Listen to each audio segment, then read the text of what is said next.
Alors aujourd'hui, je vous présente le Kindling Cracker. Alors je vous précise, j'ai eu un problème d'enregistrement de son, donc j'ai refait en voix off la vidéo. Donc aujourd'hui, je suis désolé, il pleut, un crachin, ça se voit un petit peu sur la vidéo, mais c'est pas grave, c'est pas gênant. Et ce Kindling Cracker est en fonte et s'utilise avec une masse. Alors moi, je l'utilise avec une masse comme ça, de jardin classique, hein. Sachez que dans la vidéo, je vous montrerai à la fin, dans la vidéo promotionnelle du produit, on le voit souvent en train de taper avec une petite masse. Moi, j'utilise la grosse parce que j'ai des bûches de 50 et avec une bûche de 50, une petite masse, c'est quand même assez difficile, sauf de taper comme un bourrin. Donc, avec une masse classique, c'est tout à fait facile de couper, de fendre les bûches avec ça. Donc, je vais passer à la démo, je vais vous montrer comment ça se passe. Donc, l'appareil en fonte, hein, totalement en fonte, donc c'est vraiment costaud, hein, c'est vraiment solide, il n'y a aucune crainte de l'abîmer. Il y a un arceau un peu supérieur à l'autre, on voit la hauteur, différence de hauteur, et au milieu, donc la fente, enfin l'accessoire qui va permettre de fondre.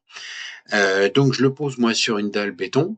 Alors je suis désolé, un peu sale, mais en ce moment il pleut tout le temps, donc c'est vraiment de la gadoue dans le jardin. Même les murs ont verdi, c'est incroyable. Alors je prends une bûche, je la pose sur le guide de fente. Et simplement, l'objectif, c'est qu'il va pas falloir simplement, qu'il faut pas taper comme un bourrin, hein, il faut simplement la poser dessus et tapoter légèrement comme ça, là, 2, 3, 4 coups, histoire qu'elle s'enfonce un petit peu sur le guide. Et une fois qu'elle est dessus, elle tient toute seule. Vous voyez? Il n'y a pas de problème, elle tient toute seule.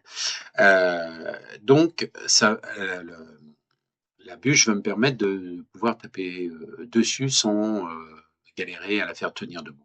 Donc là, je vais faire un mouvement de lancer de la masse, mais je fais un mouvement où je ne force pas, hein. C'est vraiment un mouvement où j'accompagne la masse. Voilà, et vous avez vu, tac, la bûche s'est fendue toute seule. Je rappelle, hein, j'utilise moi des bûches de 50, donc c'est quand même des bûches de taille, on va dire habituelle, hein. Et là, je refends une des fendues. Celle-ci, je pourrais très bien la taper à la petite masse, hein, si je voulais. Celle-ci, elle est vraiment fine, donc ça pourrait très bien passer. Donc voilà, je lance ma masse sans forcer, hop, et au bout du deuxième ou troisième coup, hop, le bois est fendu à chaque fois et aucun souci là-dessus. Alors évidemment, des fois, on rencontre des bois un petit peu plus durs. Ceux qui ont l'habitude de fendre savent ce que c'est, hein. Donc là, j'ai préparé plusieurs morceaux que j'avais de côté. J'avais pas forcément besoin de fendre, mais voilà, pour la vidéo, je les ai pris. Donc celui-ci, je vois le bas du bois qui est assez dur. Donc je sais que ça va être un petit peu plus difficile pour l'enfoncer. Voilà, j'ai réussi à le mettre. Donc il tient tout seul. J'ai pas besoin de forcer plus, hein. Et le arceau qui maintient le bois au cas où. Et voilà. Et hop, je lance ma masse, j'accompagne le mouvement. Donc je vois en bas, moi, de la bûche que ça a déjà commencé à se fendre. Donc là, je sais que ça est parti. Hop, si je me rate. Et voilà, on y va. Et voilà, j'ai accompagné la bûche. Alors là, j'ai dû taper un tout petit peu plus fort parce qu'il y avait un nœud dans le bas.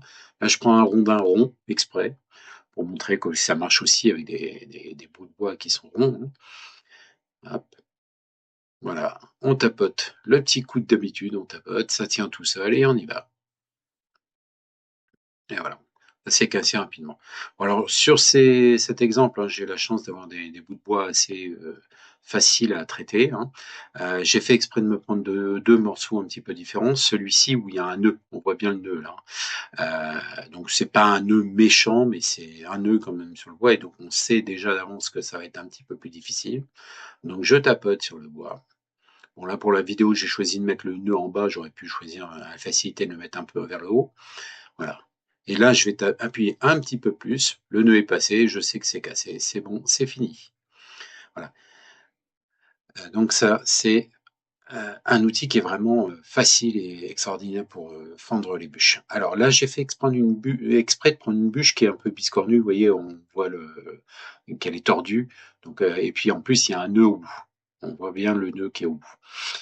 Alors, je vais la mettre donc sur l'accessoire, le Kindling Packer. King, c'est la version King. Et donc, je tapote encore une fois. Donc, une fois que la bûche tient, bon, bah, je vais pouvoir prendre mon élan, lancer la masse, boum, et je recommence. Et là, donc, elle est un petit peu plus dure, celle-ci, mais elle va y aller, hein. Et voilà, c'est fait. Alors, moi, j'ai eu la chance, enfin la chance, j'ai eu avant un fendeur de bûches électrique, un Fartools 7 tonnes qui était à crémaillère, donc c'est les appareils qui fondent de façon rapide, mais il a tenu une journée, je l'ai rendu à Leroy Merlin, ils me l'ont remboursé parce qu'il avait pété. Donc là, c'est une vue de gros plan de l'accessoire, hein, donc c'est tout en fonte. Hein. Donc on voit bien, donc c'est les vues gros plans que j'ai trouvées sur le net. Et ici, j'ai trouvé aussi une photo qui montre une comparaison entre la version XL, la size, la King, et la petite version. Donc moi, c'est la size que je prends. Et là, j'ai repris leur vidéo commerciale où on voit bien ce qu'ils utilisent la petite masse. Mais voyez bien ce que je disais au départ. Hein, la taille des bûches, là, c'est du 30 maximum. Hein. Donc en 30 maximum avec une petite masse, aucun problème, ça va passer et c'est très facile. Moi, j'utilise des bûches de 50 et donc les bûches de 50, elles, c'est plutôt à la grosse masse. Donc on voit là, bon, il s'amuse presque à faire des allumettes avec ses bûches, lui. Voilà, et donc on est toujours sur des tailles de bûches là dans cette vidéo présentation, des tailles de bûches que je trouve un peu petites, quoi. Hein. Alors après, si on a un poêle ou une cheminée qui peut accepter que des 30, bon, vous voyez que la facilité que vous avez pour couper vos bûches. Donc moi, franchement, c'est un accessoire que je recommande. Franchement, il est très utile, il est costaud, il n'a pas bronché, il s'est jamais tordu ou quoi que ce soit. Et pourtant, je lui ai envoyé des bûches bien plus difficiles que ce que je vous ai montré dans la vidéo. Si ça vous a plu, laissez-moi un petit pouce bleu, ça fait plaisir. Si vous avez appris quelque chose, si vous avez un petit commentaire à faire, bah faites-le, ça me fera plaisir.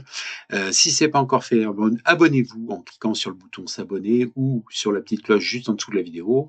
À bientôt pour une autre vidéo. Bientôt, je vous présenterai une vidéo sur un robot tondeuse, un style IMO 422 PC dont je suis absolument pas content tout simplement. Il fonctionne, mais c'est tous les jours qu'il faut aller le décoincer, etc. Et j'ai même eu une mauvaise aventure dès les débuts, et j'ai vu sur plusieurs forums que malheureusement j'étais pas le seul, donc je vous le présenterai pour vous dire ce que j'en pense tout simplement. À bientôt. Salut!